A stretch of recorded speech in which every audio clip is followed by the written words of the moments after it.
Hello guys, welcome back to आला मडेलाज English classes. आला मडेलाज इंग्लिश क्लासेस में आप सभी का स्वागत है। आज का टॉपिक प्रेजेंट कंटिन्यूअस टेंस है, जो हमारा प्रेजेंट टेंस का सेकंड पार्ट है।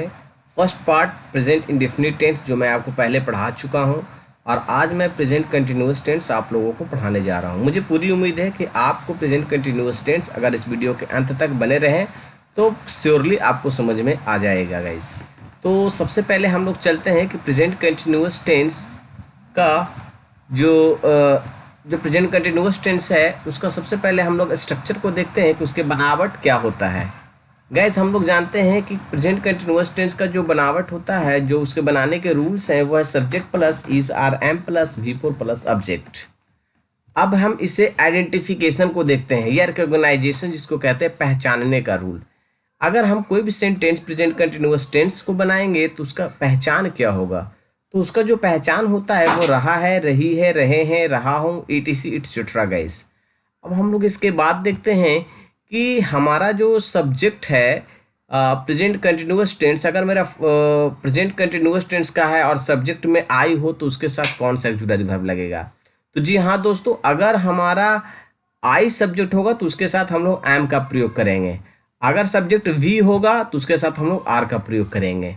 लेकिन सेकंड पर्सन अगर हमारा यू है तो उसके साथ भी हम लोग आर का प्रयोग करेंगे। थर्ड पर्सन सिंगुलर सब्जेक्ट जैसा ही, सी, इट, नेम, ETC अगर रहा तो इसके साथ इज का प्रयोग, तथा पुलर सब्जेक्ट के साथ हम लोग दे, पुलर सब्जेक्ट जो दे होता है उसके साथ हम लोग आर का प्रयोग करते हैं। अब हमारा यहाँ पे V1, V2, V3, V4, V5, इसका मतलब क्या हुआ, इसका देने का मेरा तात्पर्य क्या है इस वीडियो से रिलेटेड गाइस। मैं आपको ये बताना चाहता हूँ कि जो अभी मैं आपको जो वर्ब का जिक्र कर रहा हूँ वो हमारा वर्ब का चौथा रूप है गाइस।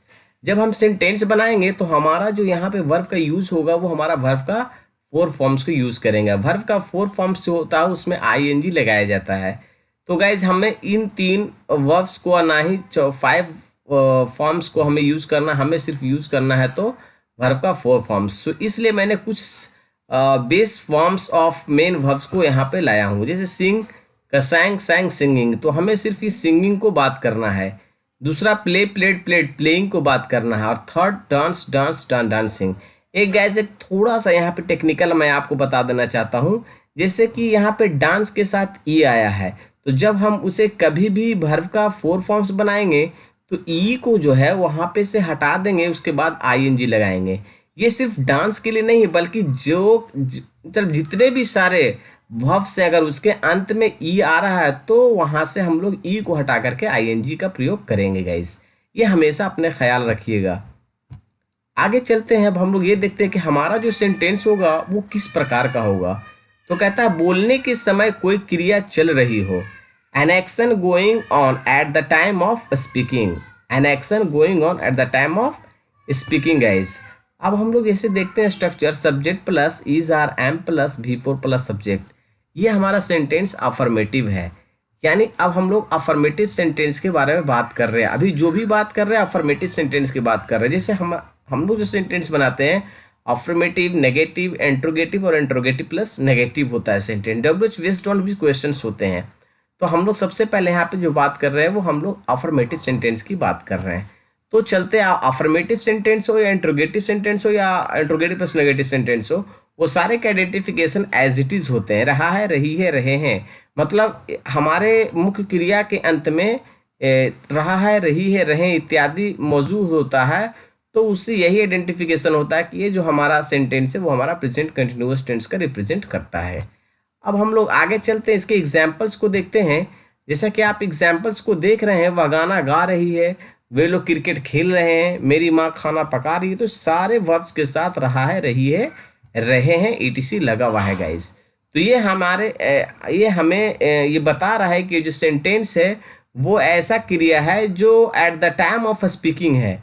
यानी ये जो भी क्रिया हो रही है eight the time of speaking, बोलने के समय में। आप खुद अभी देख रहे हैं कि आपके सामने अगर कोई खड़ा हो और आप कुछ बोल रहे हैं, कोई बच्चा खेल रहा है, तो आप बोलिएगा रामू खेल रहा है। तो यानी रामू खेल रहा है, यानी आपके बोलने के समय में वो चीज़ क्रिया हो रही है। तो वैसे क्रिया के लिए, वैसे सेंटेंसेस के लिए हम लोग प्रेजेंट कंटिन्यूअस टेंस का इस्तेमाल करते हैं।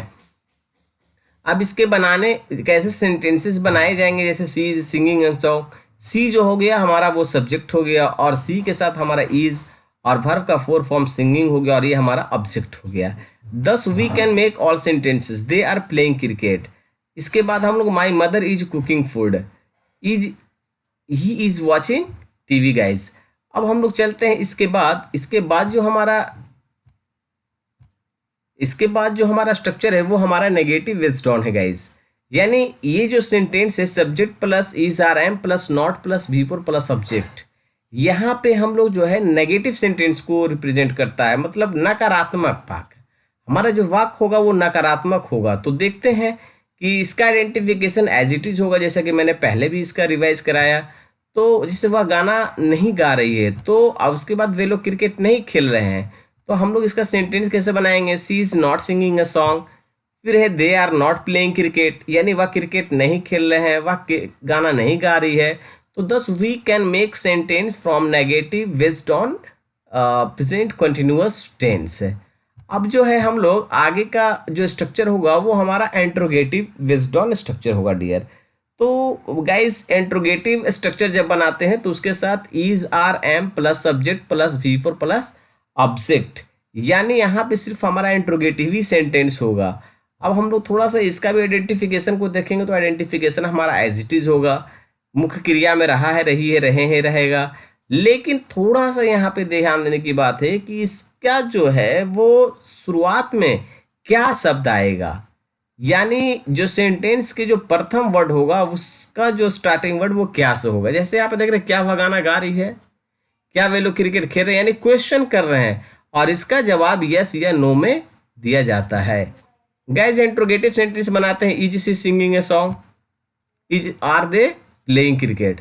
तो thus we can understand interrogative sentence based on present continuous tense.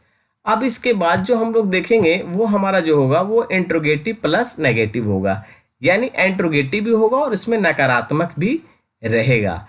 इसका भी आइडेंटिफिकेशन एज इट इज रहा है, रही है, रहे हैं, इसमें कोई प्रॉब्लम नहीं, इसमें कोई भी फेरबदल नहीं होगा, एज इट इज होगा। लेकिन इसका जो बनाने का सिर्फ रूल एंड रेगुलेशन है वो थोड़ा सा चेंज है। जैसे क्या वह गाना नहीं गा रही है, क्या वे लोग क्रिकेट नहीं खेल रहे हैं, तो इंट्रोगेटिव प्लस नेगेटिव जो होगा, is she not singing a song, are they not playing cricket. तो गाइज ये जो सेंटेंसेस थे वो affirmative, negative, interrogative, negative, fully based on an action, जो है ऐसा एक्शन जो मतलब at the time of speaking के, बोलने के समय में ये सारे जो एक्शन है वो एक्शन हो रहे हैं। अब जो है हम लोगों के सामने प्रेजेंट कंटिन्यूअस टेंस आप बनाए होंगे, तो उससे रिलेटेड कुछ थोड़ा सा डिफरेंस है, यहाँ पे आपको समझने की बात है। थोड़ा गौर से देखिएगा और समझिएगा, और एक एक सेंटेंस को आप आराम से पढ़िएगा, एक बार, दो बार, तीन बार उस चीज़ को रिवाइज कीजिएगा। मैं कहता हूं कि आपको बिल्कुल ही प्रेजेंट कंटिन्यूअस टेंस समझ में आ जाएगा। जैसा कि आप देख सकते हैं, कोई काम नज़दीकी भविष्य में करने का मन बना लिया हो, यानी काम भविष्य में होने वाला है लेकिन वो अपना डिटर्मिनेशन कर लिया है कि हमें ये काम करने हैं। जैसे an action that has already decided to take place in the near future. अब ये सेंटेंसेस कैसे होंगे, इसके लिए भी स्ट्रक्चर एज इट इज होंगे, लेकिन सेंटेंस कैसे होंगे, तो सेंटेंस को पहचानने का रूल तो वही है, रहा है, रही है, रहे हैं, लेकिन इसका थोड़ा सा जो है आप सेंटेंस से पकड़िएगा। जैसे कि मैं आज रात सिनेमा जा रहा हूं, तो आज रात मैं सिनेमा जा रहा हूं, अभी आप सिनेमा गए नहीं हैं, लेकिन ये आपका प्लान हो चुका है, डिसीजन हो चुका है, जो होने जा रहा है। तो इस तरह के सेंटेंस अभी और मैं एग्जांपल दे, तो मेरा भाई शाम में घर आ रहे हैं, तो मेरे भाई आ रहे हैं मतलब ये प्लान हो चुका है कि मेरा भाई आज शाम में आ रहे हैं, बट आए नहीं हैं। तो ऐसे सेंटेंस को हम लोग वैसे ही बनाते हैं, I am going to cinema tonight, या माई ब्रदर इज अराइविंग।